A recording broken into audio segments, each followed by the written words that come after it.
வர்ஷா வந்து அதுக்கு முன்னாடி 2-3 ஐடியாஸ் சொல்லிட்டு, இந்த ஐடியா சொல்லும்போதே she had one thing added to it.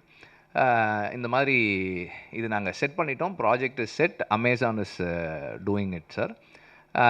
ஒரு ஒரு ப்ரொடக்ஷன் ஹவுஸ் தான் கேட்குறாங்க அப்படின்னு தான் வந்தது. ஸோ இந்த படத்துக்குள்ளே வந்து கடைசியாக வந்தது நான் தான்.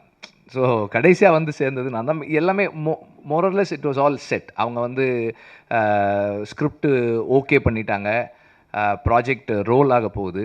அப்போது ஒரு ப்ரொடக்ஷன் ஹவுஸ் வேணும் அப்படின்னும்போது தான் கிராஸ் ரூட் வந்து ஆல்ரெடி கதை எனக்கு தெரியும்.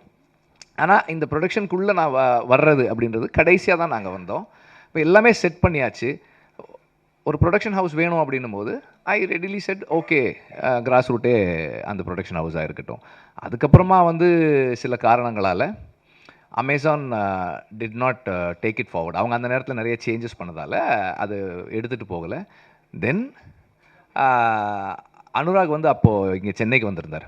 அந்த நேரத்தில் வந்து இந்த ஸ்கிரிப்டை பற்றி பேசணும், சேர்ந்து பண்ணலான்னு சொல்லி பேசி அப்படி தான் ஸ்டார்ட் ஆச்சு அது. தென் அந்த நேரத்தில் அவங்களுக்கும் வந்து வேறு வேறு ப்ராஜெக்ட்ஸ் போயிட்டு இருந்ததால் அவங்க அந்த ஒரு 2-3 பேர் இருந்தது வந்து அனுராக் தனியாக அது கம்பெனியாக மாறும்போது கொஞ்சம் டைம் எடுத்துச்சு. அதனால் கிராஸ் ரூட்டே இதை பண்ணிடுவோன்னு சொல்லி ஸ்டார்ட் பண்ணோம். ஸோ கடைசியாக தான் நாங்கள் வந்து சேர்ந்தோம். It was